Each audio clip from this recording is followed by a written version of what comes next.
Okay, good. What's happening in her right now? She's trying to probe something inside me. She's trying to... Okay, no, that's an ideation. That's narrative. What's actually happening in her right now? She's a little preoccupied with... with what? With what's going She's on holding a inside pose. me. Isn't she holding a pose? Did you feel that? She's looking at me. Okay, now look, that's the most important thing. Don't make it easier for the other person. You know what I'm saying? Don't narrate your behavior for the other person. That's there. We have to be absolutely vicious in getting our objectives in these plays, right? Because that's the only thing which is going to bring you to life. The thing which will easiest destroy the plays is mood. Is thinking, rather than what must I do, thinking what are we feeling. You know what I'm saying? Mm-hmm. Good. What's he doing? He's listening very carefully. To me? Yes. And now what? Did he start doing a little thing about being an actor there for just 1 second? I don't know what you mean. Okay, good. What's she doing now? She's responding with that kind of nervous laugh. What's happening in him? He's enjoying himself. How do you feel about that? I feel very good about that. Okay, now what's happening in her? Yeah, she's releasing herself now, and she's bouncing with me, with something that's going on between us. Very good. You're getting tired of grinning? Yes, I just stopped. Okay, wonderful. Good. Very good. Very good. Okay, good. The getting bored can be the greatest... The idea of a stage director is really starts with the 20th century. Before that, plays were directed by stage managers or by the authors. And we've just now, in 1980, gotten back to the idea once again that authors should direct their own work. Miller's doing it, Edward Albee's doing it, and I decided to do it too. I've written about 20 plays, and I've only directed about 3 of them, and I'm going to go back to directing them again. In this program, we have recreated in the television studio several successive days of the rehearsal process, which of course takes weeks, as well as small excerpts from 2 plays, Dark Pony and Reunion, and they're staged and costumed as they were in public performances at the Circle Repertory Company Theater in New York City. What? Act on it. Let it out. Breathe. Let it out. He's just about to say something beautiful. You think? Okay, did he mean that? No. Okay, not at all. Very good. How did you feel about that? Stanislavski says that the person you are is 100 times more interesting than the best actor you could ever become. You don't have to be interesting. That's the author's job. Do you remember? Do you remember? Drink that beer and it will make you fat. No, it's not beer. It's stout. Repertory just means doing plays alternatively with using the same company of actors. That is to say, in a given week, you would do Hamlet on Monday, Wednesday, and Friday, and Richard III on Tuesday and Thursday. The wonderful thing this lets you do is learn something about the craft of acting. You also begin to appreciate when you've seen the same actors in different plays in the course of a week, what the director added to it and what the writer added to it. And this is why we love, for example, Claude Rains, we've seen played 30 different roles in the course of his career. We develop an affection for him and a knowledge of him. And the great theaters in this century, the Moscow Art Theater, the Mercury, the Group, have all been repertory theaters. I'm going to introduce everybody on the crew that's going to be running. This is Liz Watson, who's going to be running props for the show. Denise Yaney, who's going to be running lights for the show. Joan Weiss, who's running wardrobe. Clifford Capone is our costume designer. And John Lee Beatty is a set designer. Is he here on time? And he's on time. Doesn't bother well. Dennis Hershey, who's doing our lights, is in California right now. So he will be in a few days. And is he all right? yes. Okay. Is that it? That's. And this is John, who's my assistant. John Wimble. Well, you guys, you want to using the Xerox machine. Okay. Okay. You want to start talking about? You want to hear something about the production, the way it's going to look, and so on? Yeah. Okay. You want to show us a sketch? We're sort of redoing the back walls of the theater so it has a feeling of backstage. We cleaned up some of it so you can focus on the actors more easily, but basically there's really no scenery except for a platform and furniture, which David's going to work out himself. How high is it? It's about 1.3 off the floor, a little less than chair height. What color is it? Is it black and gray? I made it vague so I could decide later. And that's basically the set. We're going to use the 2 chairs over there for the sanctity. We're going to use them in some configuration or other, but that's going to be it. It's going to be the living room, 2 chairs. And then for Dark Pony, we're going to move the chairs together, bring them right downstage, and that's going to be the car. Right. And what we're going to do with the, I don't know what else we're going to do with the steering wheel, I don't know. We say, forget it, this is an automobile. This is all you have to know about it. It's not a red automobile or a pink automobile or a new automobile. It's an automobile. It's a place, the scenic truth of the automobile, it's a place where we can be alone. The father and the daughter will never be more alone, more intimate with each other, more completely protected from outside influences than in this automobile, and that's all you have to know. So if we do that automobile by just making a convention of it, the two chairs together, the audience supplies the automobile, right? The idea with the set is the same thing as the idea that I would like to follow all the way through to production, and that's the idea of the scenic truth, right? That's what's important is what these people are doing to each other, not what they had for breakfast. So what we're talking about in all elements, in the lighting, I wish Dennis was here, but Well, basically, he told me that it was going to be extremely simple. It was just going to be illumination. I mean, that was the important thing, would be just to see the actors. Very little color. Cues would be basically up and down. But I'm sure he'll use every light he can, though, to do it. Sure. Clifford, you want to tell us about the flocks? I think we want to make you, try to make you as different in each play as we can. And I think perhaps a sport jacket, a really sharp sport jacket, and nice shirt, casual. I think it might be casual, kind of country-ish.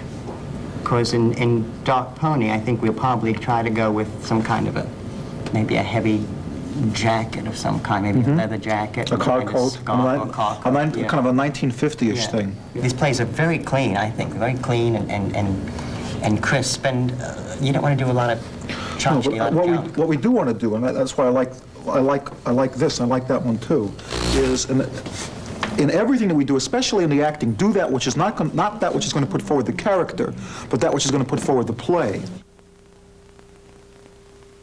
Okay, the point is, if you have to supply it, it's not going to avail you of anything. You know what I mean? If the set is going to be the same every night. The costumes are going to be the same every night. The lines are going to be the same every night. But if you have to dig back into the rehearsal process to supply what's needed from you, it's already past the point. You know what I mean? If you have to ask yourself, what does the moment mean? It's over. It's gone. It's ancient history. And the most important thing in the rehearsal process and the performance is to play what's happening in the moment, right? To not invent anything and to not deny anything. Okay, those are two things I'd like you to keep ahead of you throughout the whole rehearsal process. Now, what I want you to do is tell the story about you and Betty in Connecticut, to Lindsay. What I want you to do is tell the story about you and the acupuncturist, right, to Michael. Okay, go ahead. Start. I went into his office. Yeah, and there was a lady. But tell it at the same time, though. Oh, okay. There. Go ahead.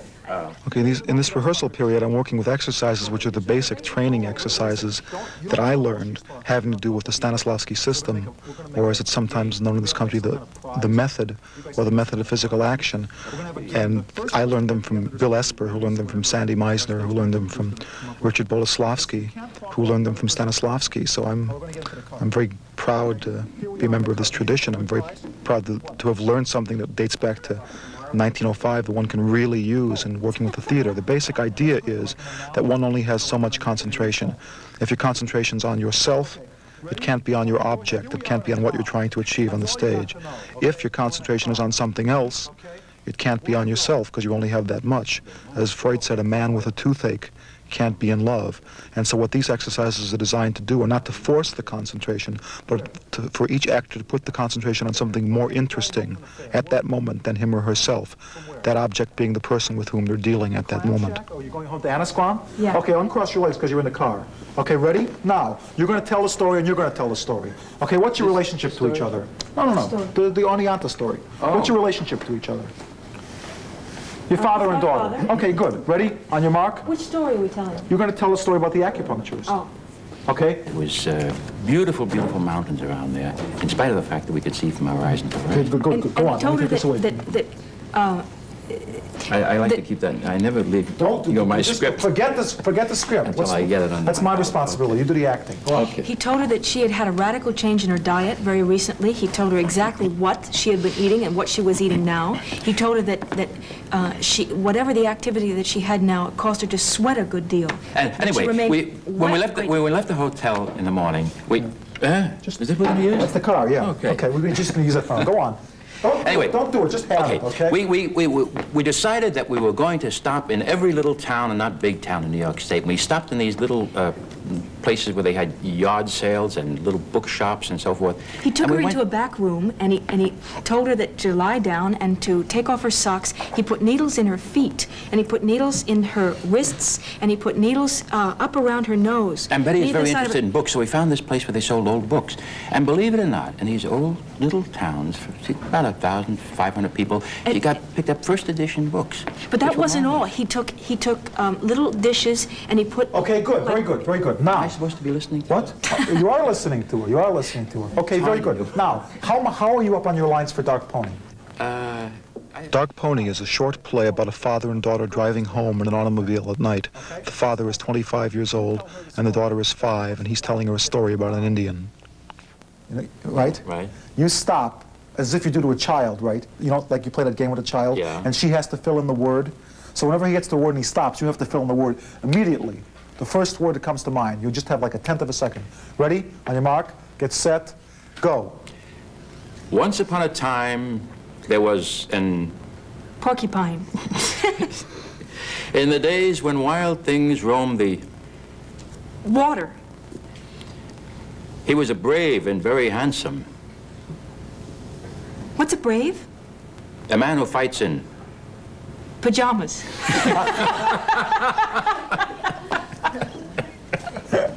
Which of us doesn't, though, really, Linz? It's true, you know? Okay, ready? On your mark, don't add anything to it. Don't add anything. Just respond.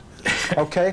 What we're getting to in the set, what we're getting to in the rehearsal process in the script is that the play is nothing other than what we do. We don't want to narrate it. Yeah. You know? We don't want to tell the audience anything extra. You know, like British handkerchief actors who'll show you 15 things about their character by using a handkerchief. Who cares?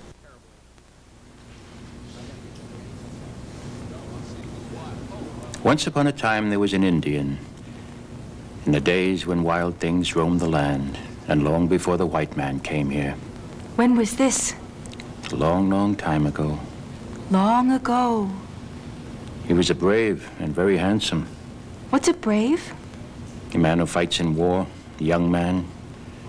And his body was like iron. And he could see like an eagle. And he could run like a deer. Did you ever see a deer run? Sure.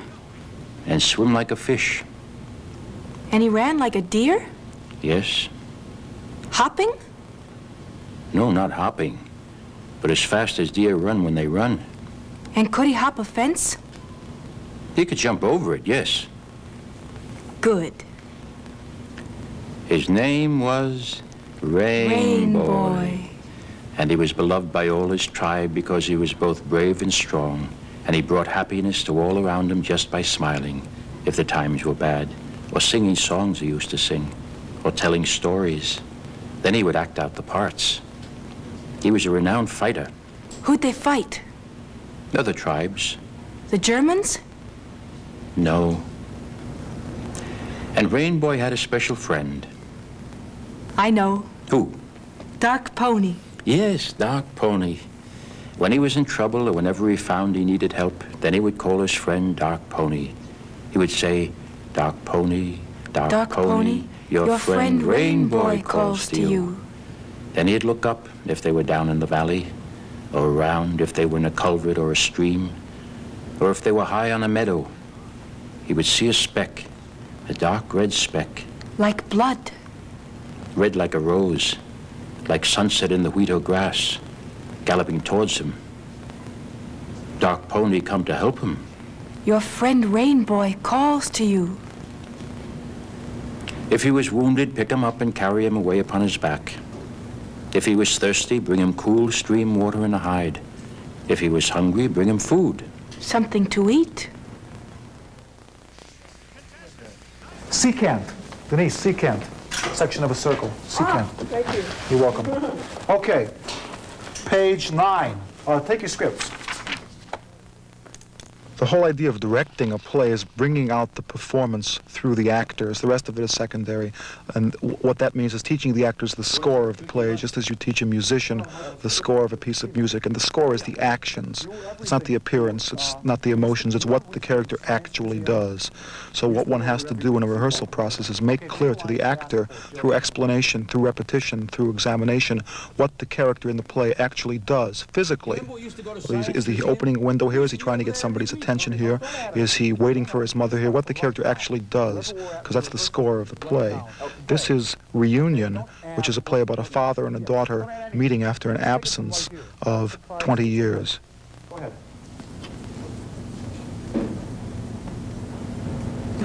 We used to go to the Science Museum. We used to be over there every week. You remember that?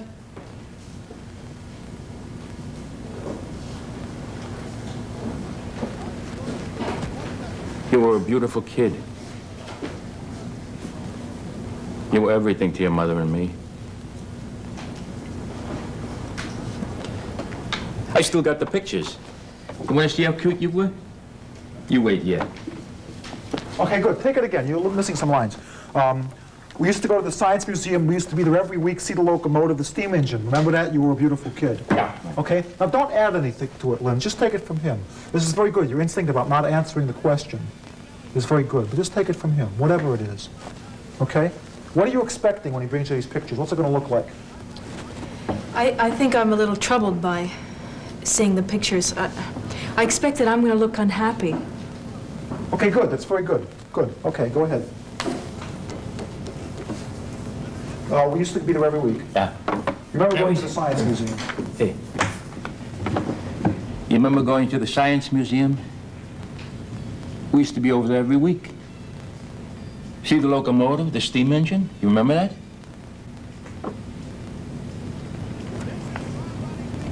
You were a beautiful kid.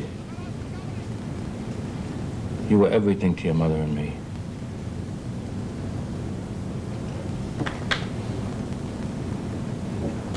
I still got the pictures. You want to see how cute you were? You wait here. You know who took them? Alex took them to his house, 4th of July, 1950. The first year he had his new house. You probably don't remember. Took Okay, him with good, a good, brownie. good, very good, very good. Well, we'll take it in sections, okay? This is very nice, both of you. So the first thing is from there, the impulse to go get the pictures. So we really can't, because of the configuration of the set, we really can't hunt for the pictures, right? Because it's going to be... How far will this come over? This will come over, Jody? It's 6 feet altogether. So it's... come Okay, over so to let's about here? mark it, let's do something to mark it out, okay?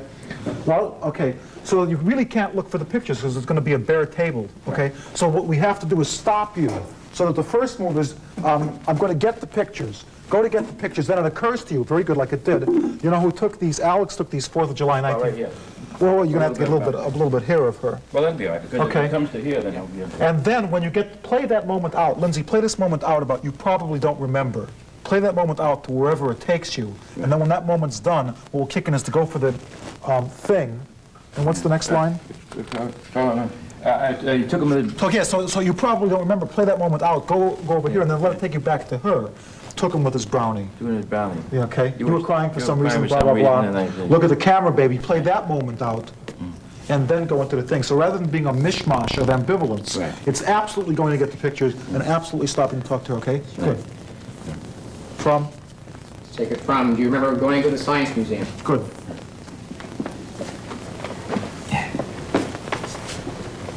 Remember going to the Science Museum? Huh? We used to be out there every week.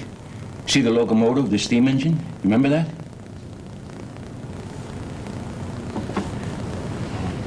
You were a beautiful kid. You were everything to your mother and me. Hey, still got the pictures. You want to see how cute you were? You wait here. You know who took them? Alex took them at his house, 4th of July, 1950. First year he had his new house. You probably don't remember. He took him with a brownie. You were crying for some reason. I said, look at the camera, baby. Okay, good, very good. But don't, if that's the moment, live the moment out. Neither of you wanted to end that moment there, right? Did you? No. Did you? No. Well, don't let it. The moment will die of its own volition. Yeah. Okay. It's like rushing through the second measure to get to the third measure. I think we know that it will die somehow painfully. One of the things I'm really considering here is do I have the pictures? In other words, Yeah, you got the pictures. I do. Sure. Because it may Why do you want to? No, don't play. it may color that night. I wasn't sure. No. You Okay. absolutely have the pictures. Have them, okay. And so it's like something that it's having done a good deed Right. and about to be discovered in it. Okay. I just want to say something, David. There was something that we had played before. I mean, I know that this is a different tack that we're taking now, but I want to know if you... that I really didn't want to see the pictures, or that I really did want to see one or the other, so that when he finally doesn't have them, that there's some... I mean, do you want me to play very strongly in one direction or Don't the play either other? one of them. Just play the expectation of what the picture's going to be like. Because that's something we can set, because that doesn't make any emotional demands on you, right? Okay, do it again.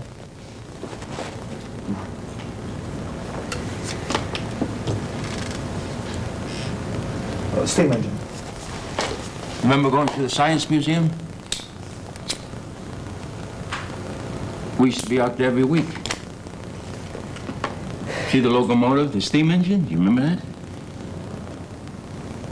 You were a beautiful kid. You were everything to your mother and me. I still got the pictures. You want to see how cute you were? You wait here. You know who took them?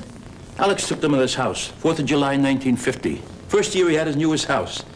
You probably don't remember. He took him with his brownie. You were crying for some reason. I said, look at the camera, baby.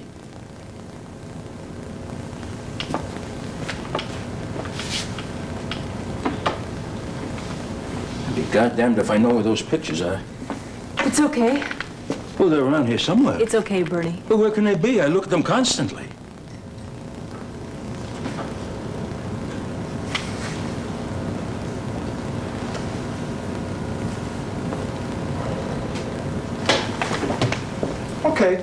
Okay, friends, don't push.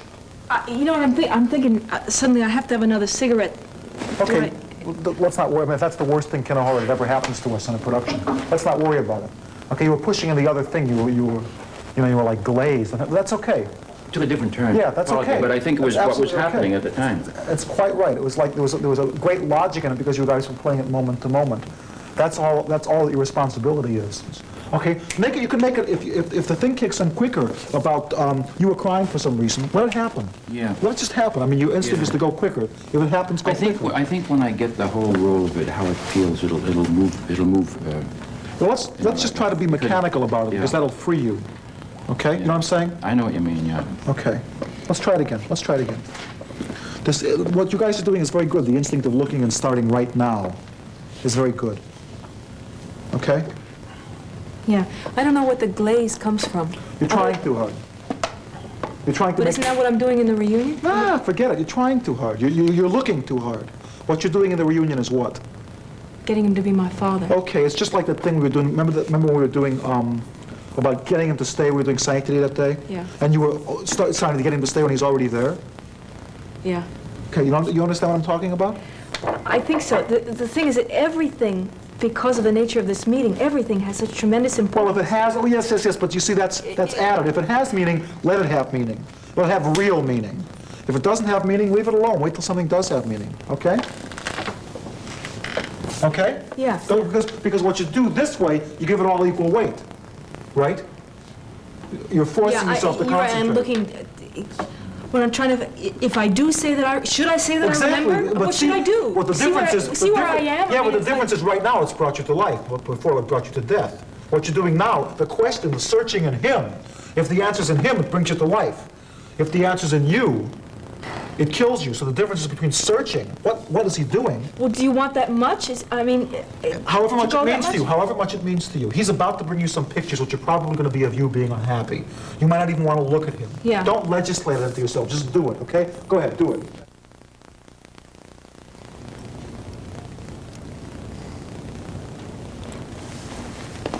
Remember going to the Science Museum? We used to be out there every week. See the locomotive, the steam engine? Remember that? You were a beautiful kid. You were everything to your mother and me. I still got the pictures. You want to see how cute you were? You wait here. You know what took them? Alex took them to his house. 4th of July, 1950. First year he had his new house. And you probably don't remember. He took them with his brownie. You were crying for some reason. I said, look at the camera, baby.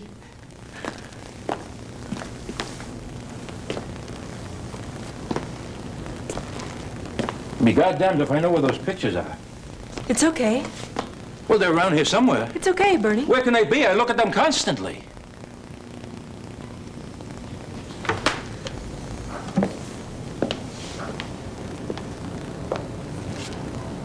You want some coffee? No, thanks.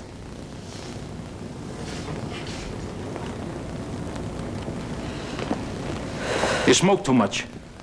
I know. Did your husband smoke? Yes. Doesn't he tell you to cut down? Yes. They're no good for you. I know. Well, he should set an example. He's my husband, Bernie, not my father. I don't smoke.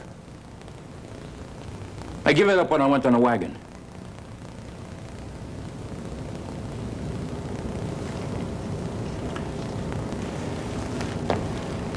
Did I tell you I'm thinking of getting married again? No. It's not definite, not yet. I'm just thinking. Leslie. She works at a restaurant. Jerry met her. Tell me about her. Well, I know her. She knows me. I respect her. She's a good worker. I think she loves me. She's about 40. Was married once. That's like a habit. How would you feel if I were to get married again? Would that do anything to you? I realize you don't have any long-range basis for comparison. I think it would be good for you. You think that, huh? Yes. Of course, it wouldn't get in the way of our getting to know each other. Why are you getting married again?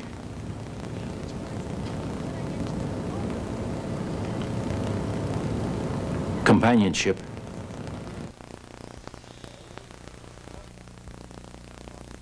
Stanislavski said that there are three types of actors. There's the cliche actor who's only going to imitate on stage what he or she has seen other actors do. And then secondly, there's the mechanical actor who's going to go home at night and figure out what the character in the play should look like and what the character in the play should sound like, and then come to the theater and give you his or her rendition of it. And then lastly, there's the organic actor. And what the organic actor is going to do is to strive to understand what the character wants, and then to go on stage every night and to try to accomplish that. So that what you're seeing is, in effect, an improvisation, bounded by the direction, bounded by the script, and bounded by your understanding of the action, but it is fresh, organic life every night. And it takes a lot of work. It takes about 20 years of training, and it takes an atmosphere of creativity, but it's worth it, because the moments you see in a theater of that sort are moments which stay with you for the rest of your life. They become part of your lexicon of what it means to be alive.